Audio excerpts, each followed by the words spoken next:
예수님께서 공생애 제 3년 가을 초막절 중간에 제자들과 함께 갈릴리를 떠나셔서 이제 예루살렘으로 올라가시게 됩니다. 이 갈릴리를 떠나시는 것은 이제 마지막으로 떠나시는 겁니다. 그동안 갈릴리를 중심으로 복음 사역을 하셨던 예수님이 이제 예루살렘으로 올라가시는 이유는 예수님이 이 땅에 오셔서 우리의 구원을 위해서 이루실 사역, 십자가의 죽으심과 그리고 부활 그리고 승천, 일련의 우리의 구원의 완성을 위해서 이루실 그 목적을 향해서 가시는 한 과정이다라고 할 수가 있겠습니다. 자, 그때 그 당시 제자들은 3년 동안 예수님 따라다니는 사람들이었습니다만은 아직까지도 철없는 어린아이 수준이었고, 그런 그들을 데리시고 예수님께서 예루살렘으로 올라가실 때 그 마음이 어떠하셨을까요? 그 심정이 마음이 가벼우셨을까요? 무거우셨을까요? 굉장히 무거우셨겠죠. 제자들이 수준이 그러했기 때문이 아니라 이제 예수께서 이 땅에 오신 궁극적인 목적이 십자가의 죽으심이 정점 아니겠습니까?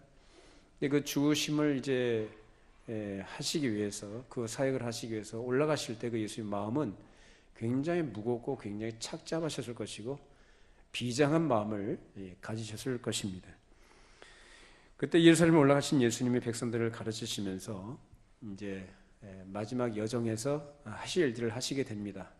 그래서 그것을 백성들을 가르치실 때 아버지와 나는 하나다라는 취지로 그런 말씀을 하시면서 예수님이 자기가 가지고 있는 신성을 드러내시니까 유대인들이 그것을 못마땅히 여겼죠. 그래서 인정하지 않습니다. 그 증오심이 가득 차가지고 이놈이 신성 모독을 하는구나 하면서 돌을 들어 쳐 죽이려고 했습니다. 그때 예수님께서 그 위험한 자를 이제 피해서 이제 떠나가시게 됩니다. 떠나가신 것이 이제 베레아에 있는 베단이라는 마을로 이제 예수님 물러가시죠. 자, 거기서 물러가 계실 때에 나사로가 이제 병들었다는 소식을 거기서 접하시게 된 겁니다. 그래서 거기서 이틀을 더 유하시고 머무시다가 다시 제자들과 함께 유대로 올라가시는데 제자들이 그때 만류를 하죠. 아니, 돌로 쳐 죽임을 당할 뻔했는데 또다시 올라가십니까? 그 예수님께서 올라가십니다. 나사로가 죽었다는 사실을 알면서도 예수께서 올라가셔서 거기에서 무덤에 놓여진 죽은 지 나흘이 된 나사로의 시체를 예수님께서 기적과 능력으로 다시 살려내신 일이 있게 됩니다. 그것을 우린 지난 시간까지 살펴봤습니다. 나는 부활이요 생명이니 이것을 내가 믿느냐라고 말씀하신 취지로 마르다에게 믿음을 요구하셨던 예수님. 예수님께서 부활이 되시고 생명이 되신 줄 여러분 믿으십니까? 믿는 자들은 어떻게 해요? 영생을 얻는다고 말씀하셨습니다. 그래서 예수를 믿는 사람은 그 누구든지 그 어떤 사람이든지 관계없이 영생을 얻는 줄로 믿습니다. 그리고 믿는 자들은 마지막 날에 다시 예수께서 재림하실 때 살아날 줄로 또한 믿습니다. 그것이 이제 나사로의 죽음을 통해서 보여주신 예수님 자신의 어떤 선언이시기도 하셨고 우리에게 주신 약속이기도 하셨던 것이죠. 자, 그런데 나사로를 살리신 이 일이 하나의 꼬투리가 됩니다. 아니, 죽은 사람을 살려주셨으면 그 기적을 경험한 사람들이 오히려 하나님을 찬양하고 예수님을 인정해야 되는 거 아니겠습니까? 물론 그 주변에 있던 사람들 그 당시 그랬습니다만은 누가 예수님을 반대합니까? 종교 지도자들, 바리새인과 서기관들을 중심한 대제사장, 이 사람들이 그 예수님을 싫어해요. 죽었던 나사로가 살아난 것을 그들이 직접 목격하고 사람들 소문이 다 퍼져서 다 인정할 수밖에 없는 사실임에도 불구하고 예수님을 인정하고 싶어 하지 않는 거예요. 왜 그럴까요? 예수님의 영향력 때문이죠. 그래서 그들이 이제 고민을 합니다. 야, 이 죽었던 나사로가 살아있고 이리저리 돌아다니는 걸 사람들이 보면 예수라는 자가 이 나사로를 살린 것을 다 인정할 것이고 그가 예수를 믿게 될 것이고 예수를 따라다닐 거 아니냐. 이 사람들은 누구냐면 히브리 민족주의를 아주 강력하게 신봉하는 사람들이죠. 그래서 백성들을 그 히브리 민족주의 정신으로 사상으로 무장시키고 교육하고 그 길로 이끌어가던 종교 지도자들이 바로 이 사람들이거든요. 근데 예수님의 가르침은 어땠습니까? 바리새인들의 가르침과 상충되는, 충돌하는 그래서 바리새인들이 못마땅하게 여긴 거죠. 그러니까 이걸 그대로 내버려 두면은 이제 백성들이 우하고 몰려가서 예수를 따를 것이고 우리를 따르지 않을 것 아니냐. 그나마 근근히 안간힘을 써가면서 이 민족주의를 좀 지켜나가려 애를 쓰고 있는데 이것이 무너져 버리게 되면 어떻게 될 것이냐. 그렇죠. 로마의 당국의 이 식민 상태에 있는 그들 입장에서 봤을 때 이제 민족 정신이라든지 우리 땅과 민족까지 다 빼앗기게 되지 않겠느냐. 이러한 극도의 불안감과 위기의식을 이들이 가지게 된 것이죠. 그래서 고민을 하다가 결론을 내린 것이 뭐냐. 저 예수를 죽이자. 죽여야 되겠다. 없애버려야 되겠다. 그래서 그 음모를 꾸미기 시작을 하게 됩니다. 이처럼 상황이 아주 긴박하게 돌아가고 있는 이때에 이 제자들은 어떠한 상태에 있었는가. 참 한심스럽고 철이 없어도 그렇게 없을 수가 없습니다. 누가 더 크냐는 자리 다툼을 하고 있었어요. 예수님 올라가셔서 이제 십자가 대속 사역을 이루시기 위해서 올라가시는데 그 마당에 제자들은 뭐 하고 있어요?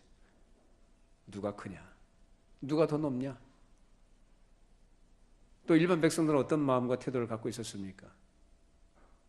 예수라는 이분이 능력이 많으니까 병에 걸린 사람들을 다 데려오면 다 낫게 해주실 거다. 그래서 병자들을 다 데려오고 병 고치는 것에만 관심을 가집니다. 예수님께서 그동안 그들에게 수없이 말씀하셨고 아주 놀라운 진리로 그들을 말씀을 전해주시고 깨닫게 해주셨건만 그들은 주님께서 말씀하신 그 말씀에 대한 이해의 깊이가 아주 천박한 거예요. 그리고 오히려 그보다는 어디에 더 관심을 가지느냐? 병 고침 받는 거예요. 종교적인 실익을 얻는데 더 큰 관심을 두더라. 예수가 어떻게 되든지 관계없이. 요즘에 이런 사람들 많이 있습니다. 교회에 출입하면서 종교심 가지고 종교적인 실익 이런데 자기가 그 얻어야 될 그 이익들에만 관심을 가진 사람들이 굉장히 많이 있습니다. 여러분들 가운데 그런 분들 하나도 없기를 바랍니다. 왜냐? 우리 기독교는 그런 게 아니에요. 기독교는 죄사함과 구원과 하나님의 영광이 그 핵심인 줄로 믿습니다. 육적인 거나 세상에 속한 게 아니라고요. 육적인 것이나 세상에 속한 것들은 잠시 잠깐 일시적인 것들입니다. 썩어 없어질 것들입니다. 그러나 성경에 가르치는 진리는 그게 아닙니다. 영이신 하나님을 아버지라 부르는 자답게 영적인 것, 하나님께서 우리에게 예비하신 영원한 기업을 바라보고 그 기업의 약속을 바라보고 소망 가운데 믿음으로 우리에게 주어진 삶을 나그네로 살아가는 것, 믿음으로 사는 거죠. 그것이 우리 기독교 신앙이라는 거예요.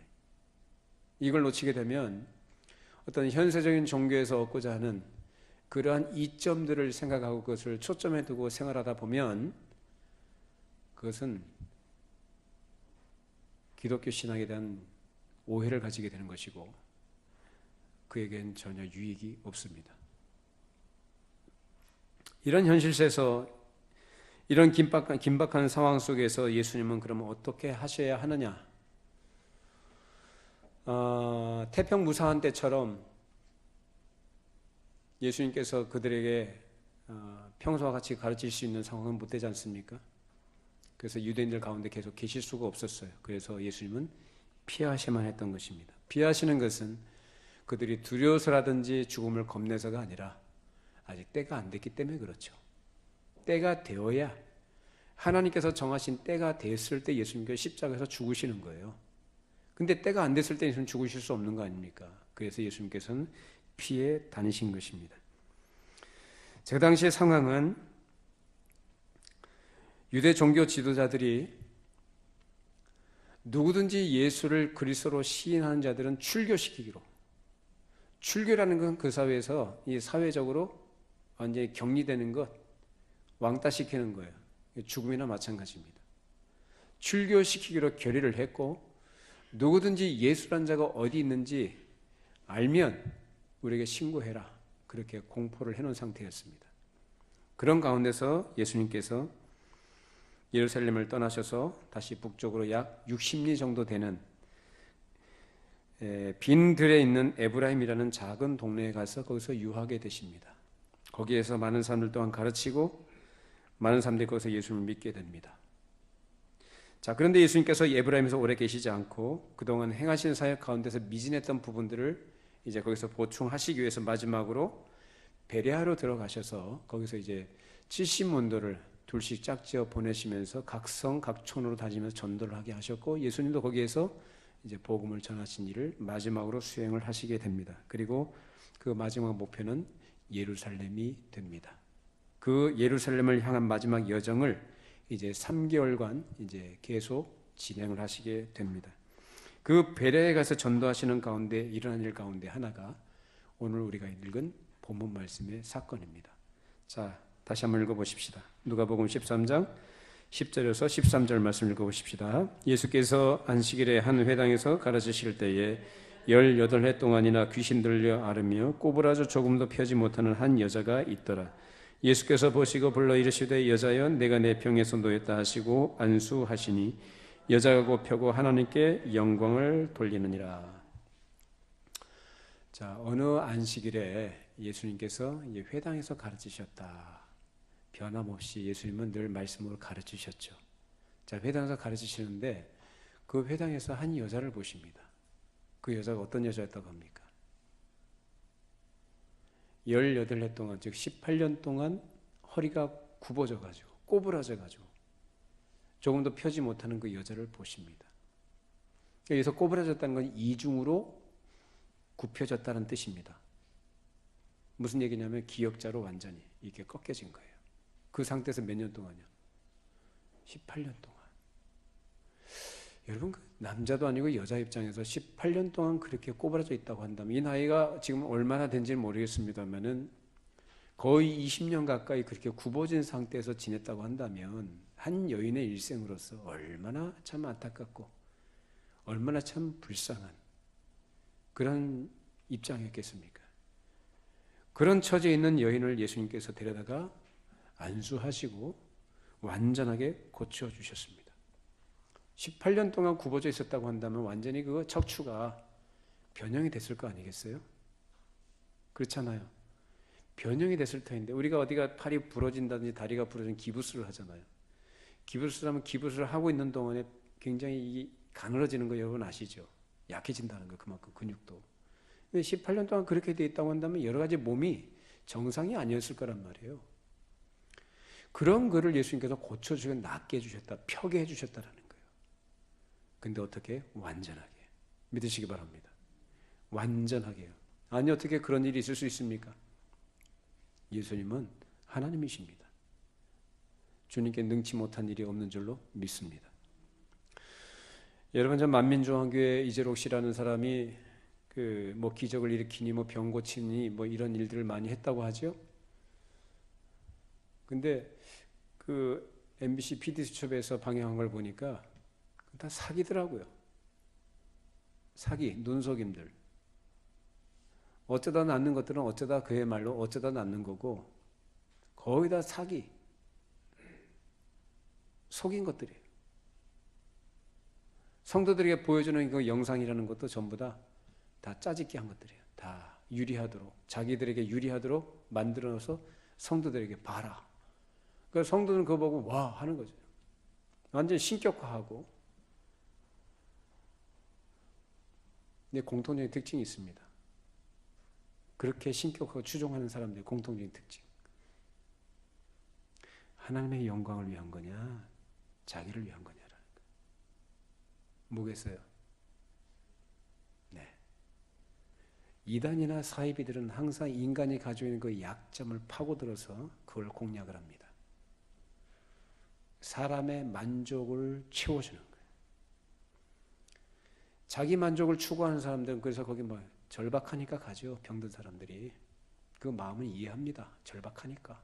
지푸라기를 잡고 싶은 거죠. 그러니까 기도해주면 난다고 하니까 가서 머리 들밀고 뭐 예물 심기라는 거 하면서 돈 갖다 바치면서 악수 한번 하기를 그렇게 원하고.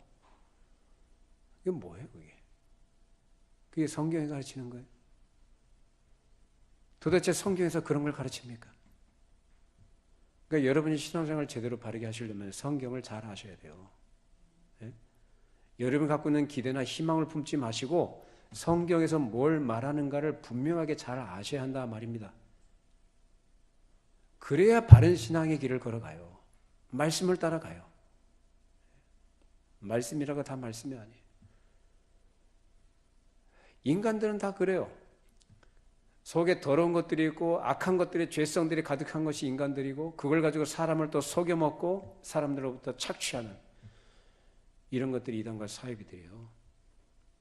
근데 우리 주님은 그런 분 아닙니다. 불쌍히 여기신 분이고 우리의 결핍을 채워주시는 분이십니다. 예수님께서 이 여인을 불쌍히 여기시고 완전하게 고쳐주셨습니다. 자, 누가복음 13장 14절 읽어보십시다. 회당장 예수께서 안식일에 병 고치는 것을 분내어 무리에게 이르되 이럴 날이 엿새가 있으니 그동안에 와서 고침을 받을 것이요 안식일은 하지 말 것이니라 하거늘. 자, 예수님께서 이렇게 놀라운 능력으로 이 여인을 완전히 낫게 해주셨는데, 이 여인이 낫게 된 것을 보니 회당장이 하는 말이 가관이죠. 뭐라고 합니까? 그 여지가 뭐죠? 왜 안식일에 하지 못할 일을 하느냐? 누구한테 가르침 받은 사람이에요? 이 회당장이. 누구겠어요? 바리새인에게 가르침을 받았죠. 바리새인들은 늘 하던 얘기가 그거 아닙니까? 예수님께서 안식일에 병 고치고 그렇게 사역을 하시는 걸 보고 왜 안식일에 일을 하느냐? 왜 안식일에 병 고치느냐? 왜 안식일에 하지 못할 일을 하느냐? 이런 식으로 예수님을 갖다 공격했잖아요. 그러니까 회당장이 똑같은 얘기 하는 거예요, 지금. 대놓고는 못하지만 사람들한테 뒤에서 구시렁구시렁 이러고 저러고 얘기하는 겁니다. 이 부분에 대해서는 우리 다음 시간에 이어서 생각해 보도록 하겠는데, 오늘은 이 여인과 관련된 내용에 초점을 둬서 말씀드리겠습니다.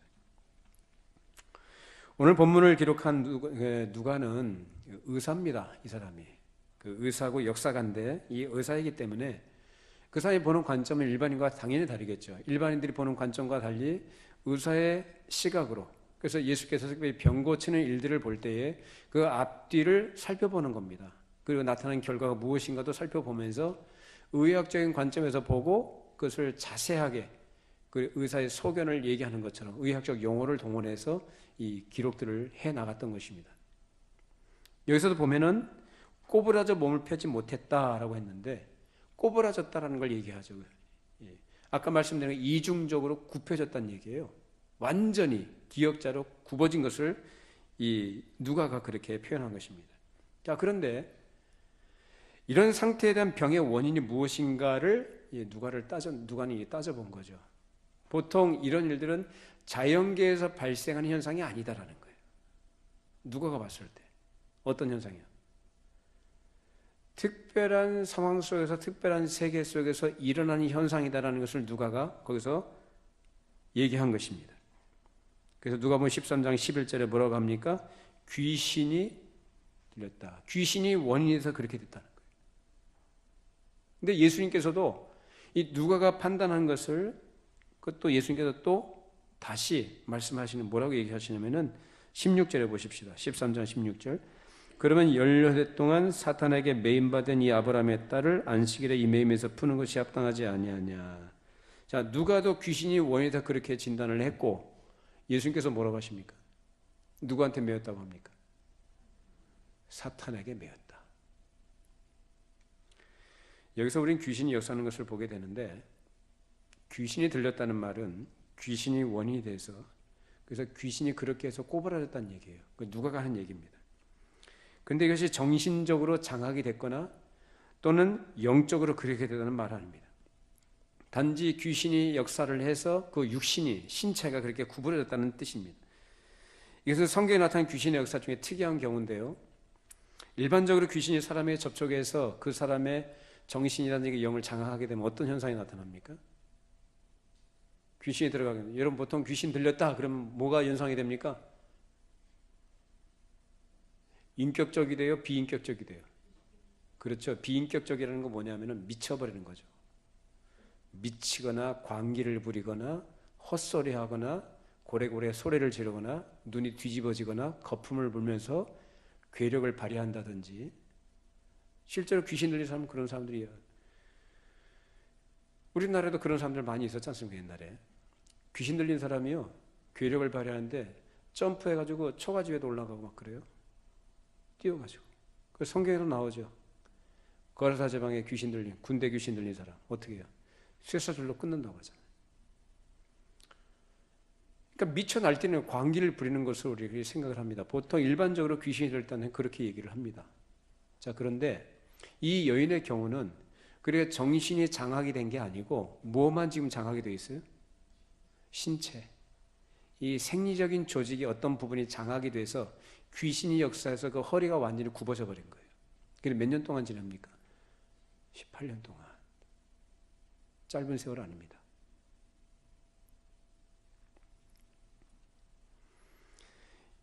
이처럼 귀신이 사람을 장악할 때는 정신 상태를 장악하는 경우가 있고 신체를 장악하게 되는 경우가 있는데 그럴 때는 이중적인 인간이 돼요. 귀신이 들려버리면. 그래서 귀신이 나갈 때는 아주 평온하고 정상적인 사람인 반면에 또 귀신이 다시 들어오면은 어떻게 미쳐 날뛰는 겁니다. 이처럼 완전히 별개의 인격이 드러납니다. 그러나 그 이 여자는 그런 상태에 있지 않았다는 거예요. 어떻게? 무엇을 가지고 우리가 확인할 수 있나요? 이 여자가 지금 언제 어디에 왔습니까? 언제 무슨 날 어디에 왔어요? 안식일에 어디에 왔어요? 회당에 왔어요. 뭐 하러 왔겠어요? 예배하러 온 겁니다. 예배하러. 그렇다면 이 여자는 어떤 사람이었을까요? 귀신에 의해서 비록 신체는 그렇게 굽어졌지만 이 여자의 정신은, 이 영혼은 어떻게 됐다는 얘기예요? 정상이다. 하나님께 예배하러 왔다니까요. 예수님께서 오셨다는 소식을 듣게 한 게 아니라 이 여자는 매 안식일마다 하나님께 나와서 예배하는 경건한 믿음의 사람이었다는 것을 우리는 여기서 알 수가 있습니다. 자, 누가복음 13장 12절 13절 읽어보십시다. 예수께서 보시고 불러 이르시되 여자여 내가 내 병에서 놓였다 하시고 안수하시니 여자가 곱혀고 하나님께 영광을 돌리는지라. 자, 뭘 또 우리가 확인할 수 있습니까? 그렇죠. 예수께서 안수하시고 병이 고쳐지자마자 낫자마자 뭐 했어요? 이 여자가 맨 먼저 한 일이 그렇죠. 하나님께 영광을 돌렸다. 어떤 사람이란 얘기예요? 예, 믿음의 사람, 하나님의 백성이라는 얘기입니다. 자, 그럼 우리가 의문이 생깁니다. 하나님의 백성에게도 하나님의 자녀에게도 경건한 사람에게도 귀신이 역사하느냐? 우리가 알기로 하나님의 백성에게는 그 안에 누가 계시다 그래요? 성령님이 계시죠. 뭐 그런 의미에서 볼 때 귀신이 건드리지도 못한다, 귀신이 역사하지 못한다라고 우리가 알고 있습니다. 그렇게 알고 있었죠. 근데 성경은 뭐라고 얘기합니까 지금? 경건한 하나님의 사람이라 할지라도 귀신이 역사할 수 있다라는 걸 얘기합니다. 그것은 곧 그 영혼까지도 침해한다는 얘기가 아니라 어떤 부분? 이걸 여러분 구분하셔야 돼요. 그 영혼까지 장악하지 못해요. 믿으십니까? 근데 얼마든지 신체까지는 장악을 할 수 있다는 걸 우리에게 보여주는 거예요. 그러니까 이걸 여러분이 분명히 아셔야 되는 거예요. 자, 누가복음 13장 15절 16절 읽어보십시다. 주께서 대답하여 이르시되 외식하는 자들아 너희가 각각 안식일에 자기의 소나 나귀를 외양간에서 풀어내고 이끌고 가서 물을 먹이지 아니하느냐. 그러면 18해 동안 사탄에게 매임받은 이 아브라함의 딸을 안식일에 이 매임에서 푸는 것이 합당하지 아니하냐. 자, 이 사건을 통해서 우리가 깊이 생각해야 될 문제가 있어요. 자, 여기서도 예수님께서 뭐라고 하시냐면은 이 여인 보고 그냥 단순하게 유대 여자라고 말하지 않습니다. 누구라고 합니까? 아브라함의 딸이라고 합니다. 아브라함의 딸은 무슨 얘기일까요? 무슨 의미일까요? 아브라함은 누구죠? 믿음의 조상이라고 하고 또는 하나님과 언약을 맺은, 그렇죠? 그래서 하나님의 은혜로서 부름받은 자요, 하나님의 약속을 받은 자요, 그 약속을 이룰 메시아를 약속받은 사람이라는 걸 우리가 알고 있습니다. 그래서 아브라함, 이삭, 야곱으로 표현된 아브라함과 이삭과 야곱의 하나님이라 라고 표현하는 것처럼 그 하나님의 언약 관계 속에 있는 사람, 그 아브라함의 딸이라고 한다면 무슨 얘기입니까? 그 언약에 참여한 자다라는 거예요. 믿으십니까? 다시 말하면 하나님의 은총 가운데 있는 자다라는 뜻입니다. 그럼에도 어떻게 해서 그렇게 됐는지, 어떻게 귀신이 그 여자에게 역사해서 그 허리가 굽어졌는지 알지 못하지만 그에게 귀신이 역사했다는 것은 분명한 사실입니다. 그렇게 귀신이 역사할 때는 사람의 인격 전부, 즉 영혼의 기능의 일부를 장악하는 경우도 있지만 육신의 일부분을 장악하는 경우들도 있습니다. 그리고 이것은 반드시 불신자에게만 일어나는 것이 아니라 자기 생각에 신자라고 생각하는 사람에게도 그런 일들이 있을 수 있다는 것을 보여줍니다. 그래서 귀신 역사하는 것은 여러 가지인데 오늘 이 경우에 나타나는 것을 보면은 하나님의 자녀에게도 그런 일들이 일어난다는 사실에 우리가 주의해야 됩니다. 겁납니까? 여러분 욥기 보시면 욥은 하나님을 경외하는 사람이었죠. 자, 그럼 그에게 어떤 일이 일어났습니까?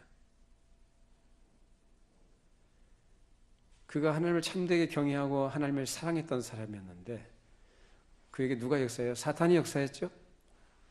물론 하나님의 허락하에서입니다. 자, 이것이 전제예요. 사단은 자기 마음대로 활동하는 놈이 아니에요. 주권을 갖고 있잖아요. 그런 의미에서 하나님의 주권 하에서 허용 범위 내에서만 움직이는 놈이 사단입니다. 그래서 사단이 역사해가지고 뭘 어떻게 욥에게 어떤 해를 끼칩니까? 한꺼번에 그 재산, 짐승들, 짐승떼들 다 날려버리고 다 죽여버리고 뺏어가게 하고 재앙을 가져다 주고 말이죠. 그 자식들 전부 다 일거에 몰살당하게 해버리기도 하고 심지어 나중에 자기가 함께 살고 있었던 아내로부터 저주를 받고 아내는 떠나가 버리고 심지어는 그 욥의 몸에 뭐가 나요? 아주 독한 피부병이 욥의 몸에 납니다. 여러분 피부병 겪어보셨습니까? 겪어보신 분은 그 피부병이 얼마나 고통스러운지 알아요. 여러분 습진이라는 거 일반적으로 많이 알려져 있죠. 건선습진 아세요? 건선습진이요 사람 아주 힘들게 해요. 밤에 잠을 못 자요. 가려워서 긁어야 돼. 진물이 나고 피가 나기까지 살점이 이 피부가 벗겨지기까지 긁어야 할 정도로 그렇게 가려워요. 그렇게 고통스러워요. 근데 욥은 그 정도가 아니고 머리부터 발끝까지 아주 독한 피부병이 생겨가지고 계속 기와짝으로 긁어도 끝이 없을 정도로 나중에 피딱지가 그런 것들이 이 거북이 등짝처럼 그렇게 두껍게 입힐 정도로 그렇게 처참한 모습으로 고통을 당했던 욥이에요. 근데 욥이 뭐라고 합니까? 그 입으로 하나님 저주합니까? 육신은 사탄에 의해서 그렇게 장악이 된 거예요. 그렇게 고통 가운데 있어요. 그런 가운데서 욥은 하나님을 저주 안 합니다. 욥기도 보면 짧지도 않아 길어요. 그렇게 그 심한 고통 가운데 하나님을 저주하지 않고 우리 그가 하는 말이 욥기 23장 10절에서 뭐라고 합니까? 내가 가는 길을 그가 하시나니 그가 나를 단련하신 내가 정금과 같이 나오리라. 내가 순금과 같이 나오리라. 욥이 그걸 아는 거예요. 그렇게 고백을 합니다. 자, 또 하나. 자, 사도 바울 같은 경우인데, 자, 고린도후서 12장 한번 보십시다. 고린도후서 12장 7절로 9절 말씀 읽어보십시다. 여러 계시를 받은 것이 지극히 크므로 너무 자만하지 않게 하시려고 내 육체에 가시고 사탄의 사자를 주셨으니 이는 나를 쳐서 너무 자만하지 않게 하려 하심이라. 이것이 내게서 떠나가게 하기 위하여 내가 3번 주께 간구하였더니 나에게 이르시기를 내 은혜가 내게 족하도다. 이는 내 능력이 약한 데서 온전하여짐이라 하신지라. 그러므로 도리어 크게 기뻐함으로 나의 여러 약한 것들에 대하여 자랑하리니 이는 그리스도의 능력이 내게 머물게 하려 함이라. 자, 사도 바울에게 육체의 가시라는 것이 있었는데 그것이 얼마나 고통스러운지 사단의 사자라고 사도 바울에게 얘기를 합니다. 바울이 육체적으로 너무너무 고통스럽고 그것이 또 사역에 너무 장애가 되니까 그러니까 주의 일을 위하여 한마디로 주의 일을 위하여 내가 사역을 하는데 너무 장애가 됩니다. 또 고통스럽지만은 내가 사람들에게 복음을 전하고 나서 예수 믿으면 평안하고 예수 믿으면 복받고 뭐 이런 얘기 하지 않겠어요? 예수 그리스도를 믿으면 죄사함 받고 구원을 받는다 이런 복음을 전한 것이 사도 바울의 복음 아닙니까? 근데 사람들이 그 복음을 듣고 사도 바울이 눈이 뒤집어지거나 육체로 고통당하는 걸 자꾸 보면 그 사람들이 실족하지 않겠어요? 사역에 도움이 돼요? 방해가 돼요? 당연히 방해가 되죠. 사도 바울이 뭐 안질이 있었다는 얘기가 있고 위가 안 좋았다는 뭐 이런 얘기도 하고 뭐 여러 가지 얘기합니다만은 간질병이 있었다는 얘기도 하고요. 어쨌든 사도 바울이 구체적으로 이 육체의 가시라고 표현된 것이 어떤 질병이 특정하지는 못하겠지만 그로서는 너무너무 고통스럽고 사역에 방해가 되니까 하나님께 이것을 떠나가도록 이것을 좀 제거해 달라고 3번이나 하나님께 간구할 정도로 그렇게 심각한 문제가 있었다는 겁니다. 그렇게 기도했는데 하나님께서 어떻게 하시죠? 그래, 너 사역에 참 방해가 되겠구나. 내가 그걸 걷어줄게요. 걷어주셨습니까? 그렇게 사도 바울이 그 고통 가운데 있는데 하나님께서 고통스러운 환경을 변화시켜 주셨습니까? 안 하셨죠? 오히려 어떻게 하세요? 내 은혜가 내게 족하다. 사도 바울이 자고하지 않도록, 마음이 높아지지 않도록, 교만하지 않도록 계속 그걸 치시는 거예요. 그걸로 육체의 가시라는 걸로 계속 치시는 거예요. 사도 바울이 그 고통 가운데서 하나님께 기도했음에도 불구하고 하나님께서 돌아본 응답은 내 은혜가 되게 족하다는 답을 듣습니다. 거기서 사도 바울이 뭘 깨닫죠? 아, 그렇구나. 내가 특별한, 남들이 경험하지 못한 특별한 삼층천을 경험한 사람 아닙니까? 그 사람이 가히 사람의 말로 이룰 수 없는 그 신비한 소리를 들은 사람 아닙니까? 그런 경험을 한 사람이에요. 그 특별한 경험, 자기가 안다고 생각하는 것, 자기가 할 수 있다고 자신만만하게 생각했던 그 어떤 부분이 있었을 겁니다. 분명 그런 은혜로 사는 인생이었지만 사람이라는 것이 자꾸 자기가 뭘 한 걸 생각하는 경향이 있거든요. 하나님이 잘 아시죠. 그래서 뭘 주셨다 그래요? 육체의 가시를 주셨대. 그걸 깨닫는 겁니다. 그래 자기가 생각했던 것들, 자기가 기대했던 것들, 자기가 은근히 자기가 내세우고자 했던 그런 것들을 어떻게 해요? 다 내려놓게 하십니다. 누구만 의지하도록, 철저하게 하나님만 의지하도록, 철저하게 주님만 의지하도록, 주님께 다 모든 걸 다 맡겨버리고 주님만 의지하도록 하기 위해서 그렇게 하셨다는 거예요. 사도 바울이 뭐라고 얘기합니까? 그래, 그렇구나. 내가 약할 때, 내가 약한 가운데서 주님의 능력이 나타나는 거지. 이걸 알게 되는 겁니다.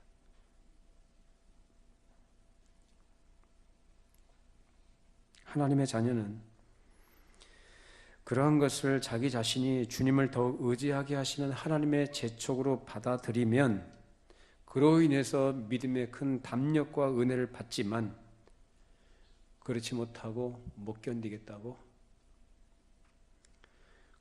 고통스럽게 못 견디하면 그로 인해서 꼬부라져 버립니다. 물론 그런 가운데 있을 때 주님께서는 결국은 불쌍히 여기셔서 은혜로 건져주시기도 합니다마는 중요한 것은 우리가 어떤 고난을 당할 때, 어려움을 겪을 때, 기가 막힌 일을 만날 때, 심지어는 것이 사단이 역사에서 나에게 이루어지는 그런 일이라고 할 때에도 우리가 어떤 마음을 가져야 되느냐. 고통스러워하고 못 견뎌하면서 그런 상황에서 몸부림쳐버리면은 구부러져 버려요. 은혜를 못 누려요. 믿음이 더 장성하고 자라가야 되는데 그 믿음의 담력을 얻도록 하시기 위해서 그런 것들을 하나님께서 허용하시는 거거든요. 욥도 그런 것이고 사도 바울도 그런 경우예요. 그런 것을 자기가 하나님의 은혜를 더 깊이 누리면서 그 은혜를 깊이 누린다는 것은 내가 기분 좋은 상태를 말하는 게 아니라 믿음의 담력을 가지게 되는 거예요. 더 마음이 단단해지는 거예요. 그런 의미에서 믿음이 견고해지는 거예요.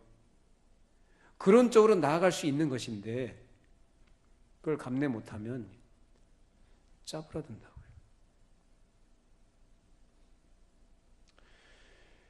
여러분 어떤 어려움이 있을 때 참 기가 막힌 일을 만난다 할지라도 그런 가운데서 하나님의 선하신 손길이 있음을 생각하시고 믿음으로 하나님 붙잡고 의지하시기를 바랍니다. 그러면 여러분 그만큼 잘합니다. 견고해 집니다.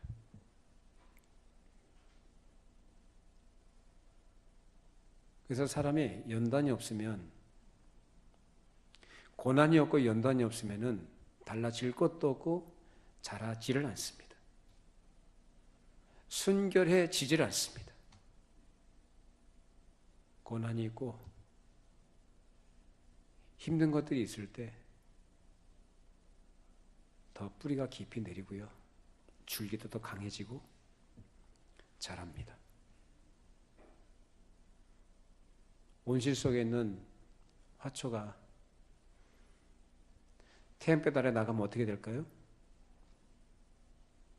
다 타버려요. 잎도 다 타버리고요.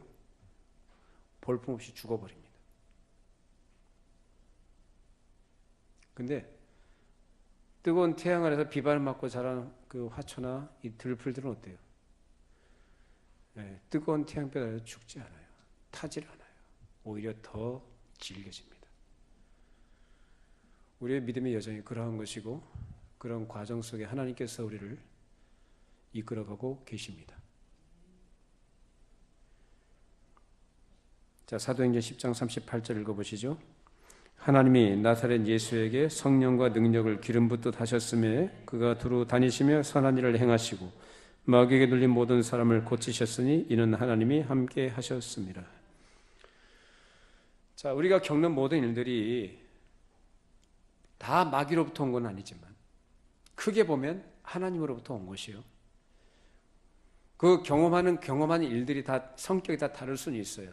근데 그 중에 어떤 부분들은 마귀와 그 휘하에 있는 세력에 의해서 겪게 되는 질병이나 어려움일 수도 있다는 것입니다. 그래서 베드로가 설교한 것 가운데 한 얘기가 바로 이겁니다. 뭐라고 얘기합니까? 마귀에게 눌린 모든 사람을 고치셨다. 마귀에게 눌렸다라는 거예요. 즉 예수님께서 마귀가 눌린 모든 사람들을 어떻게 고치셨다는 것은 곧 마귀가 여러 가지 질병을 발생케 할 수 있다는 얘기입니다. 앞서 말씀드린 것처럼 모든 병이라는 것이 다 마귀로부터 온 것은 아닙니다. 사람은 원래 나이를 먹을수록 또 선천적으로 몸이 약해서 병이 들게끔 되어 있는 조직이고, 그리고 환경에 의해서 그렇게 될 수도 있고, 또 어떤 경우에는 생활 습관으로 인해서 질병이 발생하기도 합니다. 그러나 우리의 첫 시조인 아담이 하나님 앞에 범죄한 것 이후로 타락한 이후에 인류에게는 병이라는 것이 찾아온 것은 분명한 사실입니다. 그 근본 원인이 뭡니까? 죄죠. 그 죄의 시작은 누가 그렇게 부추긴 겁니까? 마귀가 한 것이죠. 그래서 타락한 이후에 마귀가 이 세상에서 활동하면서 역사하면서 사람들에게 뭘 가져다 주냐? 이 병을 가져다 주기도 한다는 겁니다. 직접적으로. 간접적으로도 그렇고. 자, 그런 가운데서 우리가 뭘 생각해야 되느냐? 결국 이 세상의 불행이나 고통이나 질병이나 죽음까지도 모두 간접적으로는 마귀의 최초의 유혹과 그 후에 강경 활동에서 계속 나오는 것들인데, 이 비참한 현실에서 우리를 그 고통 가운데서 내버려 두지 않으시고 건져주시기 위해서 오신 분이 바로 예수님이라는 거예요. 그 예수님은 내 상황을 변화시켜 주시기 위해서 오신 분이 아니라 내가 살고 있는, 내가 처해 있는 이 비참함으로부터, 비참함의 근본 원인인 그 죄의 문제를 해결해 주러 오신 분입니다. 믿으십니까? 자, 그러면 죄의 문제를 해결받은 예수 믿는 사람들에게 왜 이런 문제가 있습니까? 이 세상에 있는 동안에는 우리가 죄로부터 완전하게 우리 몸이 자유한 게 아니에요. 내가 영혼으로는 하나님께 죄사함 받아서 하나님 앞에 의로운 자로 하나님께 인정받고 그 앞에 설 수 있는 것이지만, 하나님의 자녀가 됐음에도 우리 육신은 죄로 오염된 세상에 발을 담고 살고 있고 내 육신에도 죄가 있습니다. 마귀가 때때로 역사하기도 해요. 그럴 때 우리가 어떻게 될까? 욥에게 하나님께서 그것을 허용하신 것처럼, 사도 바울에게도 하나님께서 허용하신 것처럼 우리에게도 그런 것을 허용하시는데, 거기서 우리가 무슨 생각을 해야 되겠습니까? 못 살겠다가 아니고 누구 바라봐야 될까요? 하나님 바라봐야죠. 견디다 못해 쓰러질 때, 그래서 그때 예수님 바라보시는 겁니다. 힘들고 지칠 때 주님 바라보시는 거예요. 사람마다 경험은 다 다를 수 있습니다. 근데 그 경험들이 자기의 당면에 있는 어려움이나 고통을, 그래서 이 믿음의 눈을 가지고 바라보고 하나님을 의지하고 약속의 말씀을 붙들고 그것을 인내하고 견뎌내면 그만큼 그 사람에게 유익이 되는 거예요. 그렇지 못하면 그만큼 그 사람에게 해가 되는 거예요. 손해가 됩니다. 각 사람의 그릇에 따라서 하나님께서 주실 은혜들이 다 다른 것입니다. 원하기는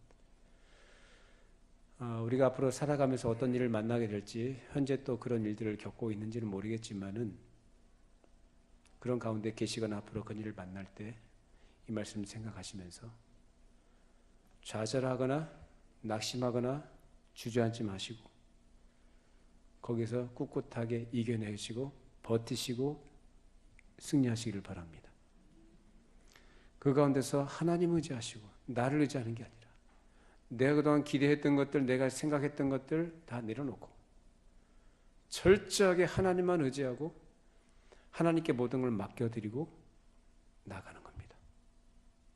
그만큼 그 사람은 믿음의 진보가 있게 되는 것이고 성숙하게 되는 것이고 하나님의 은혜를 그 안에서 더 깊이 누리게 됩니다. 이런 은혜의 삶이 여러분에게 있기를 바랍니다. 기도하겠습니다. 걸어가신 하나님 아버지, 우리가 얼마나 연약한 자들인지, 얼마나 우리의 생각이 짧고 한계를 가진 자들인지 주님 앞에 정직하게 고백합니다.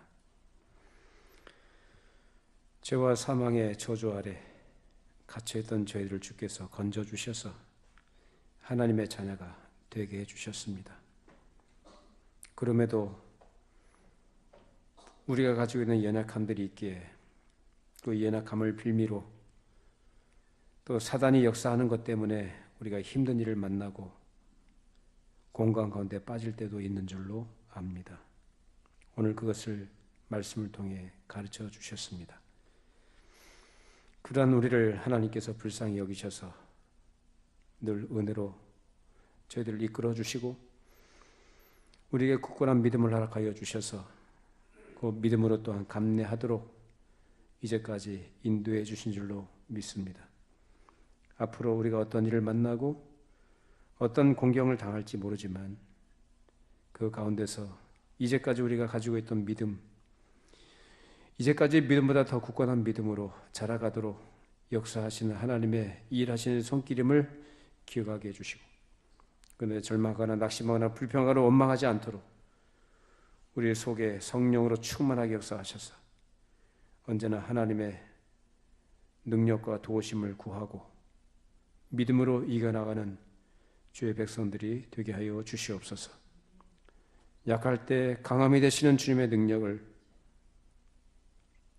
우리가 늘 신뢰하게 하시고 우리 약할 그때 주님의 강하신 능력을 경험할 수 있는 살아있는 믿음의 사람들이 되게 하여 주시옵소서. 우리의 연약함을, 우리의 무거운 짐을 친히 짊어지시고 우리를 위해서 대속제물이 되신 예수 그리스도를 늘 바라보게 해주시고 그 안에서 약속된 하나님의 놀라신 약속들과 우리를 위해 마련해 주신 하나님의 일하신 모든 일들을 우리는 늘 기억하면서 앞으로 주어질 우리의 여정들을 한 걸음 한 걸음 묵묵히 믿음으로 주님과 동행하도록 붙들어 주시옵소서. 예수님의 이름으로 기도합니다. 아멘.